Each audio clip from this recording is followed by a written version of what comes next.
Les serviteurs du Maître, autrement dit les anges de Dieu, s'aperçurent qu'il y avait de l'ivraie dans le champ, c'est-à-dire que les impies et les méchants étaient mêlés aux bons et vivaient avec eux, même dans l'église du Christ. Ils dirent au Seigneur, veux-tu que nous allions enlever l'ivraie? En d'autres termes, que nous ôtions ces gens de la terre en les faisant mourir. Avec le temps, beaucoup d'impies et de pécheurs vivant avec les gens pieux et justes en arrivent à se repentir et à se convertir. Ils se mettent à l'école de la piété et de la vertu et cessent d'être de l'ivraie pour devenir du blé. Ainsi les anges risquaient-ils, s'ils saisissaient de force ces hommes avant qu'ils puissent se repentir, de déraciner le blé en eux en enlevant l'ivraie.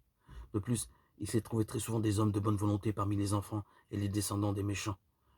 Voilà pourquoi celui qui connaît toute chose avant qu'elle n'arrive n'a pas permis d'arracher l'ivraie avec le temps fixé, avant le temps fixé.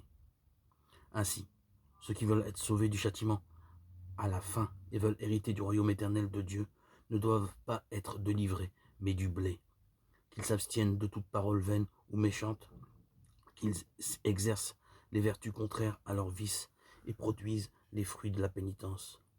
C'est ainsi en effet qu'ils deviendront dignes du grenier céleste, qu'ils seront appelés fils du Père le Très-Haut, et que tout joyeux et resplendissant de la gloire divine, ils entreront comme héritiers dans son royaume.